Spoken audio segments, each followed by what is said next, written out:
Again fear, भीती, लहानपण किंवा आपण ना लहानपणी कधी कधी कोणाचं तरी एकदम बिझनेस कोसळलाच आहे, म्हणजे करोडपती तू रोडपती, किंवा लॉसेस झालेले असतील लहानपणी, तर ती भीती असते की मला पैसा साठवायचा आहे. हा अगेन तुमचं माइंडसेट आणि बिलीफ सिस्टम ते तुम्हाला चेक करावं लागतं. सिम्पल आहे, तू जर भीती थ्रो केलीस तर भीती येणार आहे, तू जर करेज थ्रो केलंस तर करेज येणार आहे, तू अबंडन्स थ्रो केलंस तर व्हॉट यू आर इनसाइड जे होते ते आतनं होतंय. पैसा नाही म्हणत आहे, मी आलोय, हा आता मी संपणार आहे, तो तुम्हीच खर्च करणार आहे. मग तुम्ही खर्च करत असताना त्याला काय एनर्जी देताय? मनी जेव्हा तू एक नोटीस केलंय, लोक इव्हन बिलं भरताना सुद्धा काचकूच करतात, 5,000 गेले. Everything is energy. So why you are giving that negative energy? सांग ना, 5,000 गेलेत ना, ठीक आहे. मला एक मी इथे सांगते सगळ्यांना, जेव्हा तुम्ही 5,000 काही 1 रुपया काही कॅशमध्ये देता, आनंदाने द्या, कारण लक्ष्मी ही वाहती असली पाहिजे. कारण की कसं आहे ना, energy is always in to flow. तो फ्लो नसेल, पाणी सुद्धा साचलं तर गटर होणार आहे. सो मनीला पण एनर्जीच आहे ना. सो तुम्ही ती हसती खेळती अशी वाहती ठेवा. म्हणजे तुम्ही जेवढं, मी तर म्हणते 10% of your income you should donate, at least 5. आता तुम्ही म्हणाल की हिला काय बोलायला जात आहे, सगळं आहे, आमचे 2 वेळचे खायचे, म्हणजे असं नाहीये. तुम्ही एक वडापाव जरी दिला तरी ते देणंच होतं. वाय? कारण ती एनर्जी आहे ना. आता घरात तुम्ही कचराच काढला नाही तो कचरा साठत जाणार, बरोबर. पैसा तसाच ठेवलात तो साठतच राहील, फ्लो कसा होणार तो? सो तुम्हाला पैशाशी असलेलं नातं खूप चांगलं करावं लागेल. सो इथे एक टिप देते मी, जेव्हा तुम्ही कॅशमध्ये पैसे देता तेव्हा म्हणायचंय, come back to me in million ways आणि मिलियन टाइम्स. माझ्याकडे तू दुपटीने 100 पटीने जास्त ये, मिलियन वेज मध्ये वेगवेगळ्या पद्धतीने आणि मिलियन टाइम्स जेव्हा जेव्हा मी पैसे खर्च करेन. म्हणजे तुम्ही काय एनर्जी दिली? छान पॉझिटिव्ह एनर्जी दिली. त्याच्यानंतर बँक ट्रान्सफर किंवा हे करताना 708 हा नंबर म्हणायचा. मी बोलले पण एका ठिकाणी, लोकांकडे पैसे येतात, अगं माझं वॉलेट कधीच रिकामं नसतं, कारण मी ना बिलं पण नाही ठेवत माझ्या वॉलेटमध्ये. आणि माझा, तू आता जसा असं एक स्माइल देतेय, मी जेव्हा हे सगळं शिकत होते मलाही असं होते, काय बोलते पकाऊ टीचर, म्हटलं हिला काय 5,000 फी घेतली हिने, ही बोलते मनी मनी कम टू मी, बिलड नाही ठेवायची, किंवा हा 708 नंबर म्हण. तर बरेचदा मी जीपेला पिन 708 चुकून टाकायचे. कारण डिसबिलीव्ह ना. सो मी मग विचार केला की हे बोलून नुकसान तर नाहीये ना, 708 बोलून नुकसान काय आहे? नुकसान कुठे माहितीये? माझ्याकडे पैसेच नाही, मी गरीबच आहे, पैसेच टिकत नाही, हे चुकीचं आहे. तुम्ही जे बोलताय ना सतत ते चुकीचं आहे. 708 चुकीचं नाहीये. मग मी म्हटलं की चल करूनच बघते 708 आणि come back to me in million ways and million times. Pranali, पैसे माझे, म्हणजे मी 100 रुपये दिले ना तर मला 500 रुपये यायचे, कुठून तरी यायचे. सो मी तुला खरं सांगू प्रणाली, माझा आधी माइंडसेट थोडासा असा चिंगूस टाईप होता. मला असं वाटायचं, शी एवढे कसे पैसे खर्च करायचे, किंवा नाही नाही नाही नाही आपण नाही जास्त कमवायचे. पण माझ्या घरात सगळे बँकर्स आणि इंजिनियर आहेत, तर माझं तर नोकरी कर. अरे पण मी नाही नोकरीसाठी बनलेली. जस्ट बिकॉज माझ्या माइंडसेट आणि बिलीफ सिस्टम मध्ये ते जर घातलंय की नोकरी करायची, बट डेस्टिनीने मला हिलर केलं ना, डेस्टिनीने मला ऍक्ट्रेस केलं. सो जस्ट बिकॉज 1,000 लोक एका डिरेक्शनला जात आहेत, ह्याचा अर्थ असा नाही की तुम्ही पण त्याच्या मागे जा, किंवा तुमची डेस्टिनी तशी असेल. कदाचित तुमची दुसरीकडे असेल, मे बी तुम्ही लीडर असाल, फॉलोअर नसाल. त्यामुळे स्वतःला ओळखणं पण खूप गरजेचं आहे. म्हणजे तुम्ही मॅनिफेस्ट करताना, म्हणजे मी तुला सांगेन ना की एक गालिचा असतो बघ, वेगवेगळ्या रंगांच्या धाग्यांनी तो विणतो, तसं आपलं लाईफ आहे. मॅनिफेस्टेशन आलं, हिलिंग आलं, प्रॅक्टिकल आलं, लॉजिकल असं, या सगळ्या गोष्टींचं मिश्रण जेव्हा एकत्र येतं ना, तेव्हा एक सक्सेसफुल व्यक्ती बनते.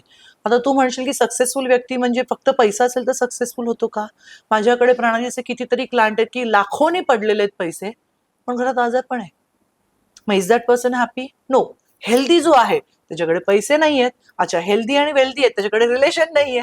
सो तू घुमून फिरून कुठेही आलीस ना तरी happiness is not outside, it is inside. तुमच्या आतमध्ये तो हॅपीनेस असायला हवा. आणि तुम्ही हॅपी आहात, तुम्ही आनंदी आहात, म्हणून तुम्ही गोष्टी करताय. मला सक्सेस मिळेल तर मी आनंदी, आणि मला फेल्युअर मिळेल तर मी नाकामी किंवा फेल्युअर, हा जो माइंडसेट केला ना तर मॅनिफेस्टेशन काय, साक्षात ब्रह्मदेव जरी आला ना तो म्हणतो विजयश्री भव, लढाई लढायची आहे तुम्हाला, त्याच्यानंतर यश तुम्हाला मिळणार आहे जेव्हा केव्हा तुम्ही लढाई लढाल. नुसतं आशीर्वाद देऊन, नुसतं 369 money come money I am a money magnet, money comes to me easy बोलून होणार नाही. मला परवा फोन आलाय एका बाईचा, मॅम मी तुमचं पाहिलं युट्यूबला आणि मला मॅनिफेस्टेशन करायचं आणि मला 1 करोड हवेत, पण मी हाऊसवाईफ आहे. म्हटलं हाऊसवाईफ आहात तुम्ही पण मग काम तर करावं लागेल तुम्हाला. नाही नाही काम नाही करता 1 करोड हवेत, असं कसं मिळेल? असे फोन येतात. येतात. मी म्हटलं नाही काय नाही तर ऍटलीस्ट तुम्ही म्हटलं बाईला ही एक देणगी दिली आहे देवानी की तू ओट्यापासून सुद्धा कमवू शकते, अगदी पोळ्या लोणचं पापड. म्हटलं काहीतरी तर बिझनेस कर.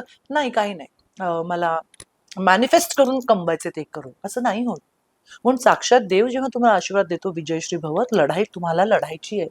सो मॅनिफेस्टेशन तुम्हाला करायचं असेल तर mental, emotional, physical, financial, spiritual, personal आणि प्रोफेशनल या सेगमेंटमध्ये तुमचं बिलीफ सिस्टम, तुमचा माइंडसेट हा चेक करा. तो जर कंजूस असेल, तो जर ब्लॉक्ड असेल तर त्याला ओपन करा. कारण या माइंडसेट आणि बिलीफ सिस्टमची पुढची स्टेप आहे तुमचे ब्रेन वेव्स, ते तुम्ही बदलू शकता. कारण की ते असे क्षणाक्षणाला बदलतात. तुमचा सबकॉन्शियस माइंड असतो, तुमच्या कॉन्शियस माइंड असतो, ते तुम्ही बदलू शकता. कसे? ह्याच्यामध्ये खूप टेक्निक्स आहेत. मॅनिफेस्टेशनमध्ये 369 आहे, 333 आहे, 555 आहे, 777 आहे, तुम्हाला जी पटेल ती. ओके, त्याच्यामध्ये हो ओपोनोपोनो पण ही एक खूप सुंदर मॅनिफेस्टेशनची टेक्निक आहे. EFT टॅपिंग, ज्याला आपण इमोशनल फ्रीडम टेक्निक म्हणतो, अशा भरपूर टेक्निक्स आहेत.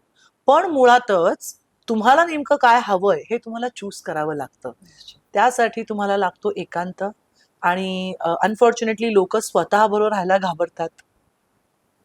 लोक नेहमी बाहेर जातात, मित्र मैत्रिणी, मॉल, हे ते. का?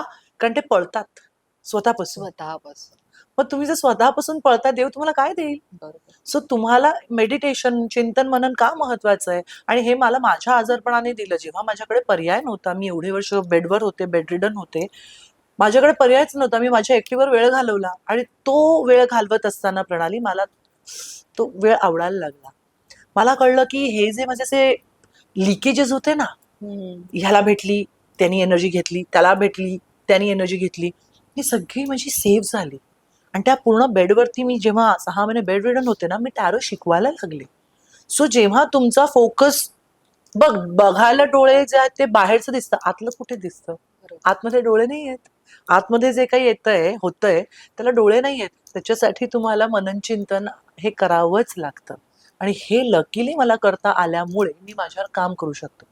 सो तुम्हाला जर मॅनिफेस्टेशन करायचं असेल तर नुसतं, मी नेहमी म्हणते, बटाटा आणून भाजी नाही होत, त्याच्यावर कढई, तेल, तूप, मोहरी, हिंग, मीठ, मग कोथिंबीर, मग रस्स्याची आहे की काचऱ्यात. सो तुम्हाला या सगळ्या गोष्टी जेव्हा तुम्ही आत्मसात करता आणि एका प्लॅनिंगने करता. आता त्याच्यात बरेचसे लोक म्हणतात प्लॅनिंग करके कुछ नहीं होता, अभी क्या कल को क्या होगा पता नहीं. अरे बट कल को तुम जिंदा रह गए 100 साल तक तो क्या करोगे? तेव्हा तुम्ही म्हणाल ओ यार मी 40व्या वर्षी SIP का नाही केलं. तेव्हा काय होतं, मरना तो एक दिन सबको ही है, क्या करना है. अरे पण तू जी गया 80 साल, अब क्या? सो मला असं वाटतं की प्लॅनिंग करावं. मॅनिफेस्टेशन मध्ये ते उपयोगी पडतं. कारण जेव्हा तुम्ही प्लॅनिंग करता ना, तुम्हाला तुमचे लिमिट्स माहिती असतात. फॉर एक्झाम्पल, जर महिन्याला मी 1 लाख कमवते तर 20,000 माझे सेव्हिंग मध्ये, 40,000 माझा घरचा खर्च आहे, 20,000 माझे वरचे खर्च आहेत. या अशा प्रकारे जेव्हा प्लॅनिंग करतो ना, आपल्याला कळतं की आपल्याला 2 वर्षांनी ग्रो करायचं. आपल्याला एक विजन मिळते. आपल्याला का नाही तर मग शाळेमध्ये बरोबर शाळेची वेळ असते, ऑफिसची ठराविक वेळ असते, ट्रेन याच वेळेला येते. वेळेचं काहीतरी महत्व आहे ना. सो तुम्हाला ते प्लॅनिंग आणि नियोजन हे महत्वाचं असतं. कारण त्याने तुमच्या मॅनिफेस्टेशनच्या ह्या ज्या टेक्निक्स आहेत, कारण तिथेही शिस्त लागते. 369 तुम्हाला करायचं आहे तर सकाळी 3दा, दुपारी 6 वेळा आणि रात्री 9 वेळेला ते मॅनिफेस्टेशन लिहायचं आहे. सो ते सुद्धा लूपमध्ये. आणि इफ यू नोटिस की सगळं जे आहे ते एका लूपमध्ये चाक चालतं गोल. आपण रोज काय करतो, तू कधी विचार केलाच या गोष्टींचा? सकाळी उठतो, ब्रश करतो, आंघोळ करतो, नाश्ता करतो, ऑफिसला जातो की आपल्या कामाला जातो. काम करतो, तिथे फ्रस्ट्रेट होतो, सगळी चिडचिड करतो आणि परत घरी येतो. घरी जर नवरा दिसला किंवा मुलगी दिसली त्यांच्यावरती फ्रस्ट्रेशन, जेवण करतो, जेवतो आणि झोपतो. परत हा. दुसऱ्या दिवशी तू तेच करते. हम्म, सो तसं पाहायला गेलं तर तू सगळं लूपमध्ये करतेस. हम्म. मग नेगेटिव्ह गोष्टी लूपमध्ये कशाला करायच्या? बरोबर. पॉझिटिव्ह करूया. सो काहीही केलं तरी तुम्हाला प्लॅनिंग आणि शिस्त, डिसिप्लिन हे लागणारच आहे. सो या टेक्निक्स ज्या आहेत, होपोनोपोनो, हम्म. 369, 333, यांच्यापैकी कुठली तुम्ही टेक्निक निवडा आणि मॅनिफेस्टेशन करायला सुरुवात करा.